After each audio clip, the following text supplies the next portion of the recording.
بسم اللہ الرحمن الرحیم۔ بسم اللہ الرحمن الرحیم۔ السلام علیکم عزیز طلبہ کرام، امید ہے آپ حضرات خیریت سے ہوں گے۔ آج ہمارا صحیح مسلم کا سبق نمبر 52 ہے، جس کا عنوان ہے باب من رضی باللہ ربا وبالاسلام دینا وبمحمد صلی اللہ علیہ وسلم نبیا۔ آگے بڑھنے سے پہلے خلاصہ جات کو ایک نظر دیکھ لیں۔ گزشتہ سبق میں ہم نے ان نکات کے اوپر بات کی تھی۔ آج کے سبق کے اندر ہم اس عنوان کے تحت ان مذکورہ نکات کے اوپر بات کریں گے۔ تو چلتے ہیں سبق کی طرف۔ بسم اللہ الرحمن الرحیم۔ وبی قال حدثنا محمد بن یحیی بن ابی عمر المکی وبشر بن الحکم قال حدثنا عبد العزیز وهو ابن محمد الدراوردی عن یزید بن الہادی عن محمد بن ابراہیم عن عامر بن سعد عن العباس بن عبد المطلب رضی اللہ عنہ انہ سمع رسول اللہ صلی اللہ علیہ وسلم یقول ذاق طعم الایمان من رضی باللہ ربا وبالاسلام دینا وبمحمد رسولا۔ حضرت عباس بن عبد المطلب رضی اللہ عنہ سے روایت ہے کہ انہوں نے نبی پاک صلی اللہ علیہ وسلم کو یہ فرماتے ہوئے سنا، اس شخص نے ایمان کا مزہ چکھ لیا جو اللہ تعالیٰ کی ربوبیت پر راضی ہوا اور اسلام کے دین ہونے اور حضرت محمد صلی اللہ علیہ وسلم کے رسول ہونے پر راضی رہا۔ سب سے پہلے ہم اس حدیث پاک کی سند کے اوپر بات کرتے ہیں۔ یہ اس کی سند لکھی ہوئی ہے۔ اس سند کے 7 رجال ہیں۔ سب سے پہلے ہیں محمد بن یحییٰ بن ابی عمر المکی العدنی رحمہ اللہ۔ ان کے بارے میں فرمایا کہ یہ صدوق۔ دوسرے راوی ہیں بشر بن حکم بن حبیب بن مہران العبدی ابو عبد الرحمن النیسابوری ثقۃ زاہد فقیہ۔ تیسرے راوی ہیں عبد العزیز بن محمد الدراوردی، کنیت تھی ابو محمد الجہنی، صدوق ہیں، البتہ جب وہ کسی اور کی کتاب سے حدیث کو نقل کرتے تھے تو پھر ان سے خطا بھی ہو جاتی تھی۔ چوتھے راوی ہیں یزید بن الہاد، وہ یزید بن عبداللہ بن اسامہ بن الہاد اللیثی، کنیت تھی ابو عبداللہ، ثقۃ مکثر۔ اسی طرح 5ویں راوی ہے محمد بن ابراہیم بن حارث بن خالد، اور فرمایا کہ ثقۃ، یہ بھی ثقہ راوی ہیں۔ 6 راوی ہیں عامر بن سعد بن ابی وقاص الزہری المدنی، ثقۃ۔ اور 7ویں راوی ہیں حضرت عباس بن عبد المطلب رضی اللہ عنہ بن ہاشم بن عبد مناف القرشی الہاشمی۔ یہ نبی پاک صلی اللہ علیہ وسلم کے چچا ہیں۔ ابو الفضل ان کی کنیت ہے اور ان کی والدہ کا نام نطیلہ بنت جناب بن کلب تھا۔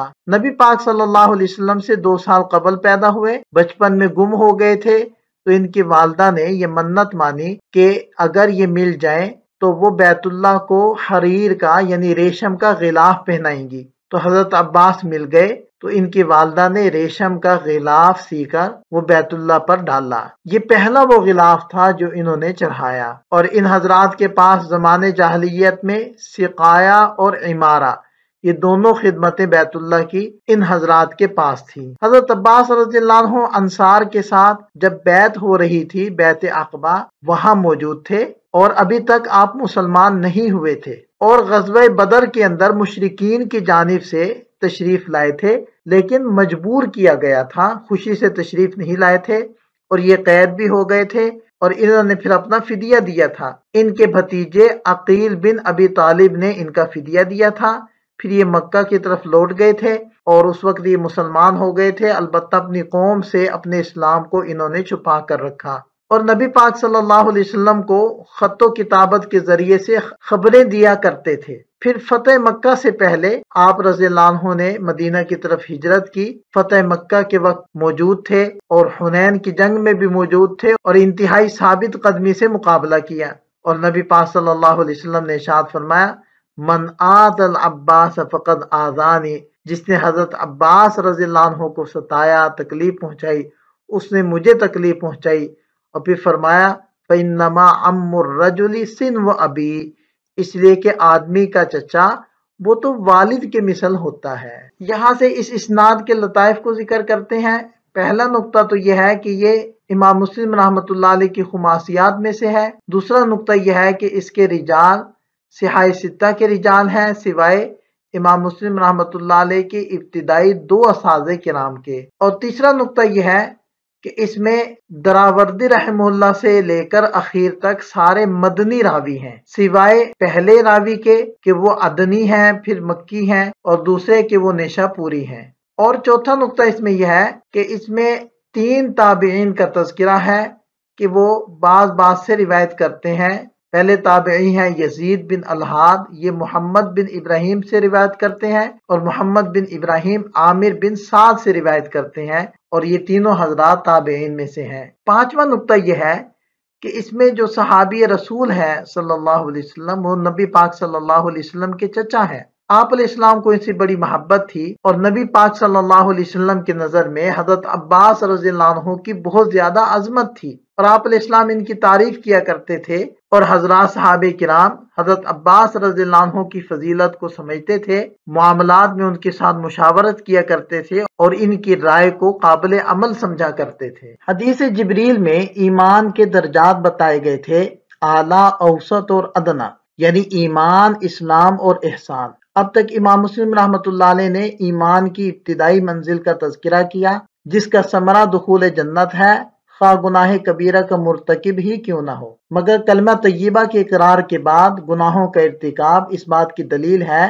کہ ابھی وہ اس کلمے کی حلاوت اور اس کی پوری حقیقت سے واقف نہیں ہوا، اور اس کے مزے سے پوری طرح آشنا نہیں ہوا، اور یہ ایمانی مزاج نہ بننے کی وجہ سے پیدا ہوتا ہے، ورنہ اگر اس کا ایمانی مزاج درست ہوتا تو اللہ کی اطاعت میں مزہ آتا، اور معصیت سے ایک طرح کی نفرت ہوتی، جس طرح کے تندرست اور صحیح المزاج کو ہر میٹھی اور عمدہ غذا اچھی اور بد ذائقہ سے نفرت ہوتی ہے، اور اگر کسی کو کڑوی چیز اچھی لگے اور اچھی چیز بد مزہ لگے تو یہ اس کے فساد مزاج کی علامت ہے۔ بالکل یہی حال ایمان کا ہے کہ مومن کو ایمان کے ابتدائی مرحلے میں عبادت کے اندر حلاوت محسوس نہیں ہوتی، اور جب ایمان کے اعلیٰ مقام پر پہنچ جاتا ہے تو ہر عبادت میں حلاوت اور چاشنی محسوس کرنے لگتا ہے، اور پھر اللہ کی اطاعت کو چھوڑنا اور معصیت کرنا مومن کے لیے مشکل ہو جاتا ہے۔ حضرات صحابہ کرام میں یہ شان رضا اس درجہ غالب تھی کہ اب امت میں رضی اللہ عنہم ان کا طغرِ امتیاز بن گیا۔ ان کے نام کے ساتھ رضی اللہ عنہم ایسا جزء لا ينفک بن چکا ہے جیسا کہ انبیاء کرام کے ساتھ علیہم السلام۔ اور یہ جو ارشاد فرمایا کہ ذاق طعم الایمان، یعنی ایمان درست ہو چکا، نفس کو طمانینت حاصل ہو چکی، اور ایمان اس کے رگ و ریشہ میں سما گیا، اور اسی وجہ سے عبادت اس کے لیے آسان ہو گئی اور اس سے لطف اندوز ہونے لگا۔ انسانی نفس لذیذ چیزوں سے لطف اندوز ہوتا ہے، ایسا ہی قلب انسانی جب امراض غفلت سے محفوظ ہو تو وہ باطنی لذت سے محظوظ ہوتا ہے، لیکن قلب کا غفلت کے امراض سے محظوظ ہونا انہی مذکورہ 3 چیزوں کے ذریعے سے ہو سکتا ہے۔ اور پہلی چیز کیا ہے؟ رضی باللہ ربا، یعنی اس طرح قناعت کرنا کہ اس کے ساتھ غیر کی طلب نہ ہو۔ معنی اس حدیث کا یہ ہے کہ اللہ پر ایمان لانے کے بعد دوسرے خدا کی طلب نہ ہو، اور ساری دوڑ دھوپ صرف دین کے راستے میں ہو، اور پیروی صرف نبی پاک صلی اللہ علیہ وسلم کے لائے ہوئے طریقے کی ہو۔ جن میں یہ باتیں پیدا ہو جائیں گی، اس کے رگ و ریشے میں ایمانی حلاوت سرایت کر جائے گی، اور ایمان کے صحیح ذائقے سے لطف اندوز ہوگا۔ رضا سے مقصود ظاہری باطنی انقیاد اور تابعداری ہے، اور اس میں کمال یہ ہے کہ ہر مصیبت پر صابر، نعمتوں پر شاکر، اور قضاء و قدر پر راضی ہو، اور آداب و اخلاق اور معاشرت میں سنت کا پوری طرح متبع ہو، دنیا سے بے رغبتی اور آخرت کی طرف کامل توجہ ہو۔ یہ حدیث اس لیے بھی اہم ہے کہ قبر کے سوال و جواب کو یاد دلاتی ہے، کیونکہ قبر میں انہی 3 چیزوں کا سوال ہوگا، اور انہی جوابات پر کامیابی کا دار و مدار ہوگا۔ اسی طرح یہ حدیث اس لیے بھی اہم ہے کہ اس میں منزل مقصود بھی ہے، وہاں تک پہنچنے کا راستہ بھی بتلایا گیا، اور اس راہ کے رہبر و رہنما کا بھی ذکر ہے۔ اللہ سب کی منزل اور مقصود ہے، اور وصول اللہ کے لیے دین راستہ ہے، اور اس کے آخری رہبر نبی پاک صلی اللہ علیہ وسلم کی تعلیمات ہیں۔ گویا ایک طالب کو جتنی چیزیں اس راستے میں ضرورت ہوتی ہیں، یہ حدیث ان تمام چیزوں کو بالترتیب بیان کرتی ہے۔ اب ہم اس حدیث سے متعلق مسائل کو دیکھ لیتے ہیں۔ پہلا مسئلہ تو یہ ہے کہ حضرت عباس بن عبد المطلب رضی اللہ عنہ والی اس روایت میں امام مسلم رحمۃ اللہ علیہ متفرد ہیں۔ امام مسلم رحمۃ اللہ علیہ نے تو اس حدیث کو کتاب الایمان میں ذکر کیا ہے، امام ترمذی رحمہ اللہ نے بھی کتاب الایمان میں ذکر کیا، اور امام احمد رحمہ اللہ نے بھی اپنی مسند میں اس حدیث پاک کو ذکر کیا ہے۔ یہاں اس حدیث پاک کے فوائد کا تذکرہ ہے۔ پہلا فائدہ تو یہ حاصل ہوتا ہے کہ ان تین امور کے ذریعے سے اللہ تعالیٰ کی رضا کے حصول پر ابھارا گیا ہے، اور یہ بات بتائی گئی ہے کہ جو شخص ان تین چیزوں کے ساتھ خوش ہو گیا وہ ایمان کے ذائقے کو پا لے گا۔ اور یہ بھی اس حدیث پاک سے پتہ چلا کہ اہل ایمان کے اندر متفرق ہوتے ہیں۔ بعض وہ حضرات بھی ہوتے ہیں کہ جو ایمان کے کمال کو پا لیتے ہیں تو انہیں پھر ایمان کی لذت محسوس ہوتی ہے، دنیا کی قدرت کو وہ بھول جاتے ہیں، اللہ تعالیٰ کے ذکر کے ساتھ مانوس ہو جاتے ہیں، اور ان کا دل اللہ کی یاد کے ساتھ ہی مطمئن رہتا ہے، جیسے کہ اس آیت مبارکہ میں بھی اس چیز کی طرف اشارہ کیا گیا ہے کہ دلوں کا اطمینان اللہ کی یاد میں ہی ہے۔ اور ایک اور نقطہ اس میں یہ ہے کہ حدیث پاک میں ایمان کے ذائقے کے ساتھ تعبیر کیا گیا ہے۔ ان تین باتوں کو بیان کرنے کے بعد یہ نہیں کہا گیا کہ وہ شخص ایمان سے سیر ہو جائے گا، بلکہ صرف یہ فرمایا کہ اس کو ایمان کا ذائقہ آ جائے گا۔ اس سے یہ بات ثابت ہوتی ہے کہ مٹھاس کی یہ مقدار اگرچہ فی نفسی ہی بہت بڑا درجہ ہے، لیکن یہ کمال درجے کا مقصود نہیں ہے کہ بندہ اس کے اوپر جا کر رک جائے اور آگے نہ بڑھے، بلکہ آگے بڑھتا رہے۔ جیسے جیسے اس کا رب کے ساتھ تعلق بڑھتا جائے گا اور اپنے رب کی پہچان بڑھتی جائے گی، اور اس کا شوق ذوق وہ اللہ تعالیٰ کی ذات عالی کی طرف بڑھتا جائے گا، اس کے عطیات زیادہ ہوتے چلے جائیں گے، اس کے ہبے بڑھتے جائیں گے، تو اس کا ایمان بڑھتا چلا جائے گا۔ اور ایمان کے ذائقے کو چکھنا یہ کوئی انتہائی اور آخری درجہ نہیں ہے، بلکہ اس سے آگے بھی درجات ایمان کے موجود ہیں۔